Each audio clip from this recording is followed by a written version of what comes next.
తెలుగుదేశం కూటమి ప్రభుత్వం మెల్లమెల్లగా వైసీపీ నాయకుల్ని టార్గెట్ చేయడం మొదలుపెట్టింది. అరెస్టులు అనేవి పుంజుకుంటున్నాయి.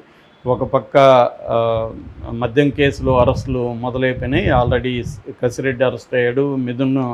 మిథున్ రెడ్డిని విచారించారు. రెండో పక్క జత్వాని కేసు కూడా స్పీడప్ అయింది. సీతారామాంజనేయుల్ని అరెస్ట్ చేశారు.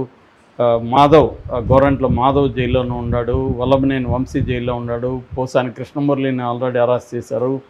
ఇలా వరుసగా ప్లాన్డ్గా ఇటు సోషల్ మీడియా మీద స్టార్ట్ అయింది, రెండో వైపు అధికారుల మీద స్టార్ట్ అయింది. అది మెల్లమెల్లగా ఇప్పుడు సీనియర్ వైసీపీ లీడర్ల మీద టార్గెట్ చేసి సీనియర్ వైసీపీ లీడర్లలో కీలకమైన లీడర్స్ ఎవరైతే ఉన్నారో వాళ్ళందరినీ టార్గెట్ చేసి వాళ్ళందరి మీద కేసులు, జైళ్ళు ఈ కార్యక్రమం తెరలేపినట్టుగా మనకు కనబడుతుంది.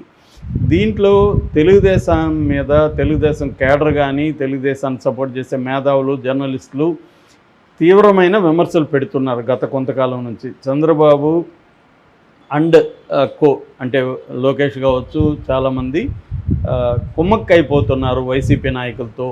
అందుకని వైసీపీ పెద్ద స్థాయి నాయకులను ఎవరు ఏం చేయలేదు ఇప్పటి వరకు అనేది ప్రధాన విమర్శ. అందులో పెద్దిరెడ్డిది ఒక విమర్శ. ఎందుకంటే పెద్దిరెడ్డిది ఎప్పుడు ఈ గవర్నమెంట్ వచ్చిన కొత్తలోనే మదనపల్లిలో ఆర్డీఓ ఆఫీసు, సబ్ కలెక్టర్ ఆఫీసులో ఫైళ్ళు కాలిపోయినాయి మిస్టీరియస్గా.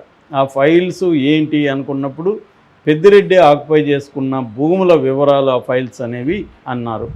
అది నాలాంటి వాళ్ళకైతే విచిత్రంగా అనిపించింది. ఎందుకంటే ఆ ఫైల్స్ అంతా ఫిజికల్ పేపర్లోనే ఉంటాయా? టెక్నాలజీ వచ్చి చాలా కాలమైంది కదా, ఇవి ఎక్కడ కంప్యూటర్స్లో ఉండవా? హార్డ్ డిస్క్లు అక్కడే ఉంటాయా? వేరే కలెక్టర్ దగ్గర ఉండవా? ఇవన్నీ అంటే మనోళ్ళు ఇప్పటికి కూడా అడ్వాన్స్ కావట్లే అనే దానికి ఒక సింబల్. రెండోది ఏమంటే అసలు ఫైల్స్ అనేది ఏమీ కాలేదు, కావాలనే దాన్ని ఒక కేసులాగా పెట్టారు తప్ప ఫైల్స్ కాలిపోవడం వల్ల వచ్చిన ఇదేమీ లేదు. దాన్ని చూపించి పెద్దిరెడ్డిని ఇబ్బంది పెట్టడానికి చేస్తున్నారనేది కూడా వైసీపీ వాళ్ళు విమర్శించారు. ఏదేమైనా దాన్ని పెద్ద ఎత్తున తీసుకున్నారు. హెలికాప్టర్లో అధికారులను పంపించారు అక్కడికి. అప్పట్లో సీనియర్ అసిస్టెంటు గౌతమ్ తేజని అరెస్ట్ చేశారు. ఇతను A1గా ఉన్నాడు. ఆర్డీఓ మురళిని అరెస్ట్ చేశారు.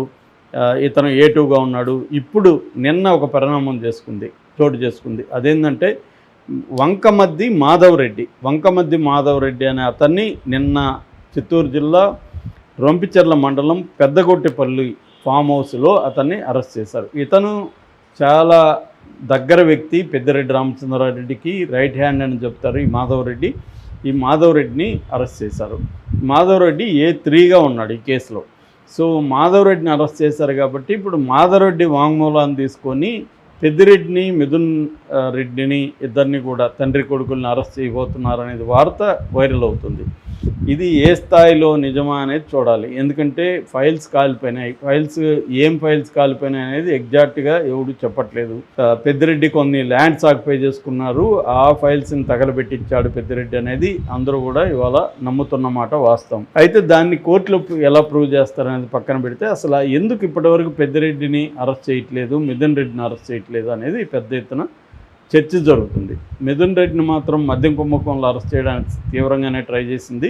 అయితే మిథున్ రెడ్డి సుప్రీంకోర్టు వరకు కూడా వెళ్ళి తనకు కొంతకాలం అయితే ఊరట తెచ్చుకున్నాడు. కానీ పెద్దిరెడ్డి రామచంద్రారెడ్డి మాత్రం అటాక్ చేస్తూనే ఉన్నాడు ఈ ప్రభుత్వం మీద. ఈవెన్ మిథున్ రెడ్డి కూడా మొన్న మీడియా సమావేశం ఏర్పాటు చేసి ఈ కేసులన్నీ కూడా డూప్లికేట్ కేసులు, మాది ఫైల్స్ అన్నారు. తర్వాత అటవీ భూమి ఆక్యుపై చేసుకొని పొంగనూరు దగ్గర గెస్ట్ ఫామ్ హౌస్ నిర్మించామన్నారు.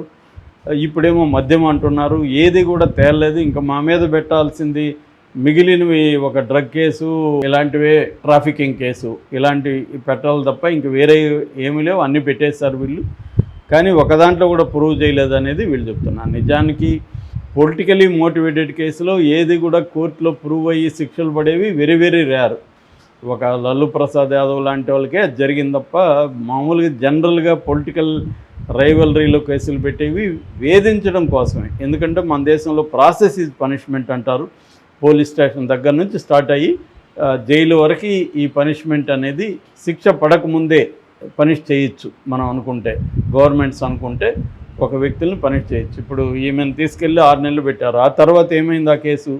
మద్యం కేసు తెలీదు. జగన్ది 16 నెలలు జగన్ జైల్లో పెట్టారు. 12 ఏళ్ళు అయిపోయింది. ఏమైంది ఆ కేసు? ఏమీ అవ్వలేదు. సో ఇలాగ ఇప్పుడు వివేకానంద రెడ్డిది 6 ఏళ్ళు అయిపోయింది. ఏమైంది ఆ కేసు? ఏమి జరగలేదు. కానీ వాళ్ళని జైల్లో పెట్టారు.